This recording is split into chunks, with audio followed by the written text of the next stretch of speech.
Good morning and welcome to Maryland Today. My name is Jeff St. Pierre, and with me this morning is one of my favorite guests to have around. Her name's Deanna Booker. She's the Communication and Outreach Manager at Consumer Credit Counseling Service of Maryland and Delaware. Thank you so much for being here today, Deanna. Thank you so much for having me. It's my pleasure. We're talking about a topic that is probably on the minds of a lot of people, and I know it's on my mind all the time, and that is student loan advice for recent graduates and their parents. It is definitely something that is weighing on a lot of people these days. Yeah, it really is. It's a big deal. It's a big deal. And there's so many, students that are coming out, millions, a couple million students graduating, with bachelor's degrees this semester.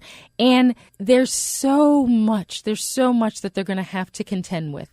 There are a group of them that maybe have found a job, maybe they've secured a job. There's a large group of them, though, that haven't. Mm-hmm. And that's going to be the problem. There are going to be a lot of students graduating without a job, to walk into after the semester. So these students might be forced to take jobs that aren't in their field. They might have to move back home. So the outlook is kind of bleak for some folks. Yeah, I was going to say the numbers are always changing. It's kind of hard to tell what it's going to be like. But yeah, I guess at this time it is kind of tough. The jobs just aren't necessarily there for people that are hopping right out of college. A number of this magnitude may be hard to pinpoint, but about how many graduates are you thinking actually leave school owing student loans?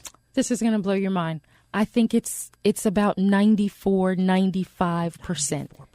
Yeah. Oh my gosh. So almost everybody. Yeah. And the number that's going to blow your mind even more is that these young people come out of school owing, on average, of $23,000. Oh.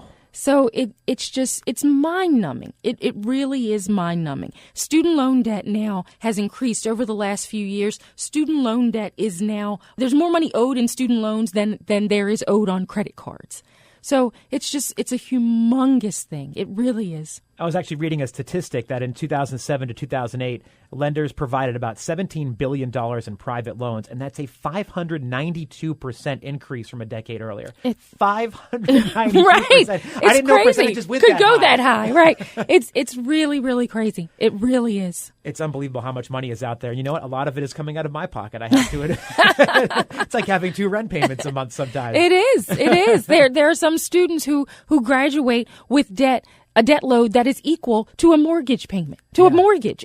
It's hard. It really is difficult. And not even with just the job market being the way that it is, but school prices seem to be going higher and higher as well. And it's hard to kind of keep up with that because parents want to add money into their children's account. They want to be able to help them with their school, but parents' salaries aren't really going up right Exactly. Everybody is feeling the crunch and feeling the pinch. And so, like you said, parents are trying to help students, help their children, but in doing that, it can sometimes get them into trouble. Sure. It can get the parents into trouble. And so then they are now struggling to maintain their basic finances. So it's difficult all around. Graduates who are entering the real world right now, what's the most important thing that they probably need to know about those student loans? Well, I think the main thing is that they've just got to keep track. They've got to keep track of lender and balance and what's their status, where they are, as far as repayment, what's going on, what the terms are. They just have to keep things in order. They have to know where they are. They need to be paying attention to their lenders' websites. If they're looking for things, if there's information that they need to find out balance, they need to find out what their payment schedule is, that kind of thing. They need to be in contact with their lenders in some way. They really do just have to keep a good handle on, the loans that they have. A lot of students have a mix of federal loans and private loans, so they need to know what the regulations are for this one and not get it mixed up with that one. They really just have to have some organization around how they're handling them. And the websites are huge. I know that really just started out when I was graduating from college, and that has been so helpful to keep track of what's going on. I mean, aside from being able to pay online, which is easier than having to write a check all the time and make sure it gets there on time, it's just fantastic to see the numbers laid out for you right there whenever you need them on the website. Exactly.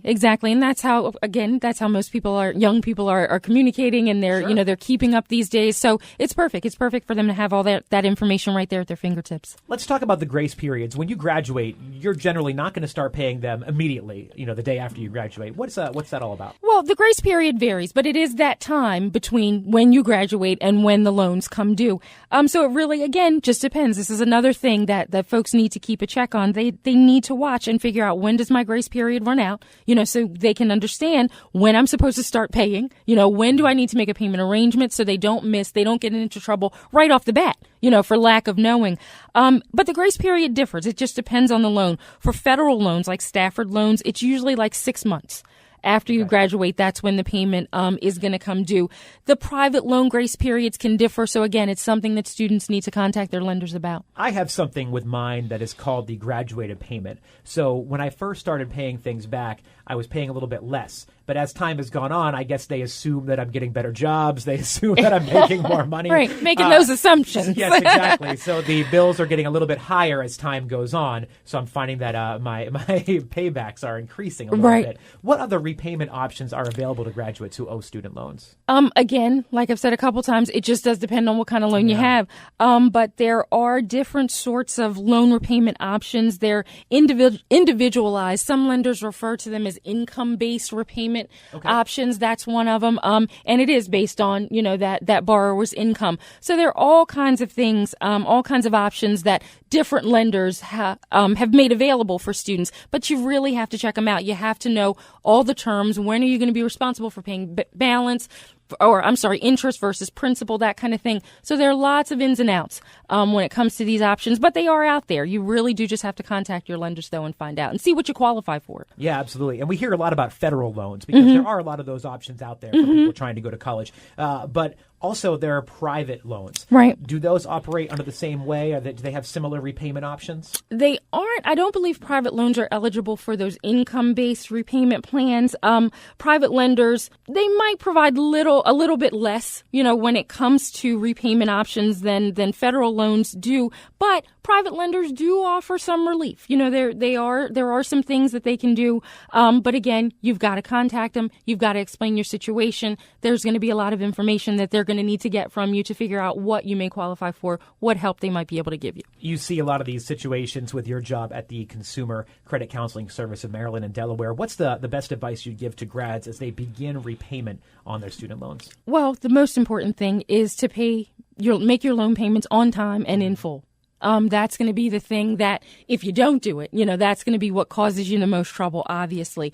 Lowering the principal on the loans, is going to reduce the amount of interest that you ultimately owe. So where I'm going with that is if you can afford to pay a little more. Sure. We always talk about minimum payments, and obviously borrowers are going to know what their payments are and how much they need to make. But if you can afford to pay a little bit more, you're going to be, making it so you can get a little bit ahead of the game. If you decide to pay off loans, if you're able to pay off a loan, say ahead of schedule, you want to make sure you're paying off the one with the higher interest rate. So you have to look at those kinds of things. You have to really understand how these payments fit into your budget. One, making the payments on time and in full, too, and then doing the things that are going to be able to propel you forward, as you progress in paying them off. I may be dumb, so bear with me on this question here. Back a while ago, I was talking about debt with a couple friends, and one of them brought up the idea of good debt versus bad debt. And college loans, student loans, were considered good debt. It's something that a lot of people will consider to be not a good thing to have because no debt is really good. But if you're going to have debt, that's one of those things that I'm trying to think of how to word this, that people will look at as being a good thing to have as compared to credit card debt. Is that something that makes any sense? Well, let me say this. When we're talking about credit reports and credit scores and how things are going to look and how things are going to be reported and how things are going to be scored, 35%, so more than a third, 35% of your credit score, which is what any lender is going to look at and what they're going to use in determining whether or not they're going to lend to you. 35% of your credit score is based on your payment history. Okay. So paying the debts on time is the most important thing. Now, how much debt you have, in total, you've heard the term your debt to income ratio. Sure. Yep. How much debt you have out there owing versus how much income you have to be able to manage it is another thing that's hugely important, the amount of debt that you owe. So you really have to take it kind of as a whole, but it really comes down to how you pay your bills, whatever they are, whatever kind of debt it is. How do you pay them? And do you pay on time? And if you do, that's 35% of your score. And that's the thing that lenders are looking at. Well, let's go right into that payment. Now, what if graduates find that they can't make those payments? Well, if a graduate can't make their loan payment, if they don't have a job or they're underemployed or they're having health problems, they've got to figure out, they've got to contact the lender, they've got to do some research and find out what action they're going to be able to take, what options are out there. Federal loan programs provide options like deferment and forbearance to help graduates deal with those situations. So if a graduate qualifies for deferment, under that deferment, their loan payments are going to be temporarily suspended. But to qualify, that graduate has to meet certain criteria. For example, if that graduate's unemployed, if they have a temporary disability, or if they're going to be enrolled in school again part-time, if they've got a subsidized loan, even the interest is going to stop accumulating during this time. On subsidized loans, it continues to accrue, and it can either be paid or added to your loan balance. So these are all kinds of things that graduates are going to have to figure out. Forbearance works much the same as deferment, but it might be easier to get. Under forbearance, the interest continues to accumulate no matter what type of federal loan you have. Now, some private lenders also offer these kinds of options, but they aren't required to by law. So again, a graduate just needs to do the research, ask the questions, contact their lender, and find out exactly what options out there they're going to be able to qualify for. You see a lot of things on TV nowadays, especially with the credit situation that people have, call 1-800 I'm a scam and get out of debt free and all this stuff.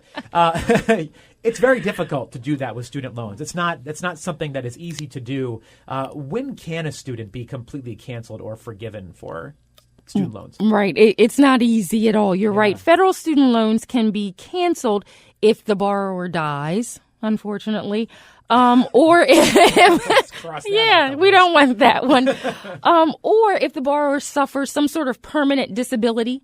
Okay. That's also one of the ways it can be canceled. If the borrower has attended a school that's falsely certified, or if that school closes before the student completes his or her program, that they're studying in, the loan can also be canceled then.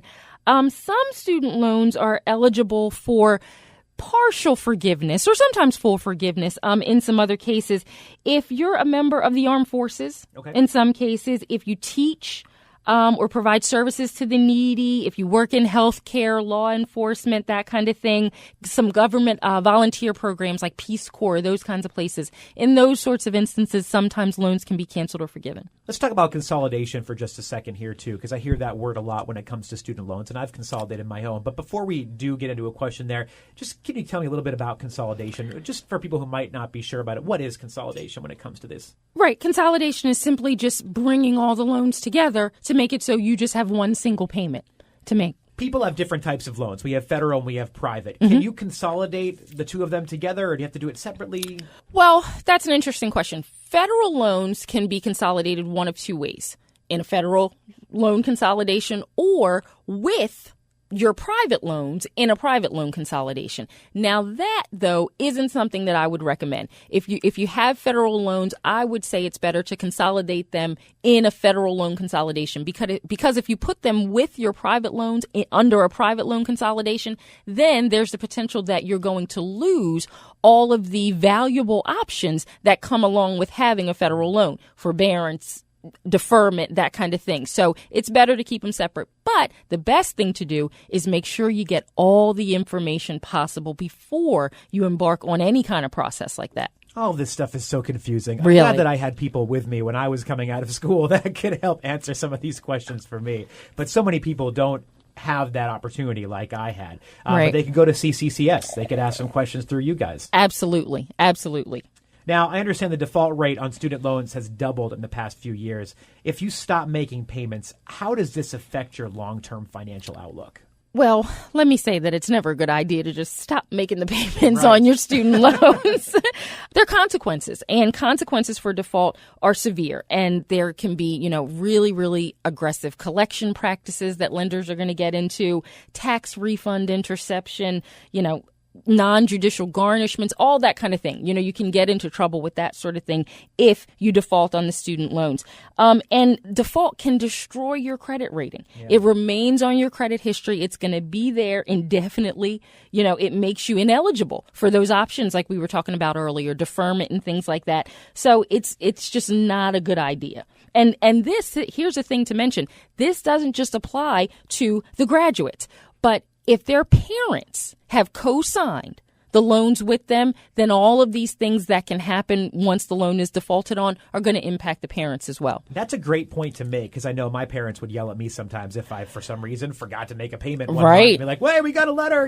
Exactly. So, you don't want to hurt your children as they're getting ready to go to school, but at the same time, a mistake made by them could have really drastic consequences for your credit. That's exactly right. That's exactly right. And it's something I think that a lot of parents maybe don't really think about until it's too late. Like you said, when that letter comes in the mail and then they realize what kind of impact this is going to have on them. But it's absolutely true. It's absolutely true. It's going to impact the parents' credit report and their credit rating and their credit score, just like it's going to impact the graduate. And you said a scary word there before. You said the word indefinitely, which is a very scary word when it comes to credit scores. If we're talking about, say, a credit card, if you default on a credit card or something, that sticks around for a few years. But something like this, if you default on your student loans indefinitely, that's forever. It is. It is. And, if you have those federal loans, if you owe the government money, they're going to get it. And it's going to be reflected on your credit report until they do. And default and bankruptcy are two different things here. Is bankruptcy an option for graduates or co-signing parents who can't make the payment on student loans? Generally, it's not. Generally, bankruptcy isn't going to be the thing to solve your student loan issues because you basically generally can't discharge student loans through bankruptcy like you can with other debt. They're almost impossible to discharge through a Chapter 7.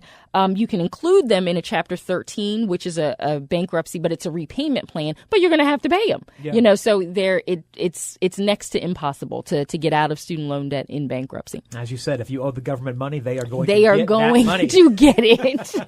Well, Deanna, this has been one of the more depressing conversations you and I have had. Oh, my goodness. Since we've met a little while ago. Are there any final words of hope that you can have for graduates and their parents in this situation? Well, I think that the best thing to think, or the best thing to understand, is that there's always hope. Even if you're in trouble, even if you're struggling, even if, given the way that the economy is still today, there's some hope. You can find some help. There's hope and help. And we're certainly a place to get it from. You can call Consumer Credit Counseling Service, speak with one of our counselors. They can help you with your budget, help you talk about what options there are for the student loans. Look at everything that you have, do a really good assessment and evaluation of everything that's going on, and try to get you back on the right track, if you're struggling.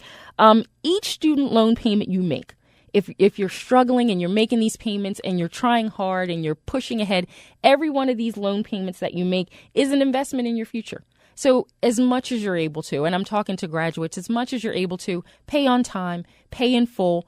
But if you can't, make sure you get the help that you need so you can continue on the path that you've laid for yourself. So basically, an underlying theme here is, things might not be as sunny as they were at one time, but don't let that rain on your parade. Exactly. There still is hope at the end of the, what's the word I'm looking for, at the end of the tunnel? The rainbow. There's some light at the rainbow or something like that. But yeah, there's, even if you don't have the job that you want now, even, like I said, if you're still finding yourself struggling, there is some hope, and things are going to turn around, and you can get better, and things can get better, and there are places for you to go to get some help. I don't want to turn this all around on me or to make it about me here in this interview, but I can say when I graduated from college, it was working at restaurants. It was picking up part-time jobs wherever I could. Right. I didn't walk into a radio station and get a job the first day that I graduated from college. There are some struggles there, but you know what? Eventually, things will turn around. I can honestly say that. They will. So if people do want to get in touch with CCCS and have some more questions and talk to you guys about this, what's the best way to do that? They can call us. Our 800 number is 1-800-642-2227. They can speak with one of our certified credit counselors for some confidential, free counseling, and we can try to give all the help that we possibly can. Can you give that number one more time? Sure. It's 1-800-642-2227. Well, as always, it is a pleasure to have you in here. Deanna Booker, the Communications and Outreach Manager at Consumer Credit Counseling Service of Maryland and in Delaware. Thank you so much for stopping by. It's great to see you. Thank you. It's my pleasure. Please stick around because Maryland Today